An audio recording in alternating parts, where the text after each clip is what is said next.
Welcome everybody back to the Blue Screen Blog, where we're going to wrap up another season in the books for the Giants. I'm Ralph Vacchiano. This is Hank Gola, and they're not in the playoffs, Hank. It's hard to believe, though. I keep hearing they're contenders. Well, you know, they would have run right through this field, Yep. according to them in the locker room the other day. But that 17-14 victory over the Redskins, that's something to hang your It was hat. powerful stuff, because, you know, if you take away 10 turnovers from the season, then it would easily have been, what, 12-4? 10 wins wasn't a bad season, but when it comes right down to it, it's got to be disappointing not to make the playoffs.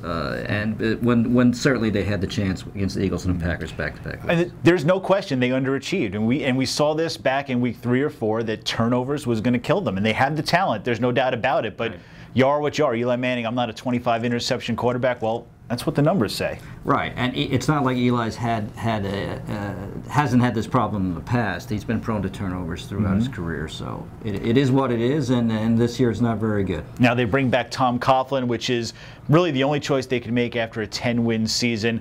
I think it's a good choice. I think you have to account somewhere for the fact that 6 of his 7 years have ended with a collapse. But you're talking about a Super Bowl winning coach, a lot of winning seasons, and what else is out there?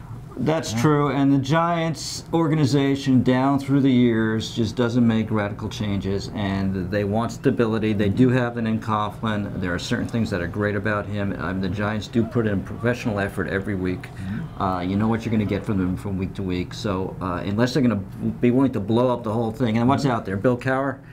Who's going to want control, exactly. So you have to fire Jerry Reese too. Right. You're going to sell John Fox after 2 wins in Carolina? Exactly. So, or otherwise you got to go in a totally different direction. So the changes that they have to make within. I mean, they might be looking at some assistant coaches. I don't know. Although Tom says no, right? Tom says no changes to the assistant coaches, and I'll choose to believe him for now. But boy, something has to be done with special teams. That to me is the big thing you address. They were almost dead last in kick return, punt return, punting. It was a disaster this season. Yeah, special teams and turnovers. The story of the season, a bad story as it turned out. Yeah, no question about it. So they are the 19th NFL team since 1978 to win 10 games and go home. And you read about it all season long here on the Blue Screen. We thank you for that. Make sure you keep tuning in all off season long. We promise to follow everything that goes on with your favorite team. And read From the Bunker, my golf blog. That's right. He's going to be on the golf course soon, so I'll be out there. He'll be teaching me some golf. But yeah, make sure you read On the Bunker. And thanks for watching, everybody.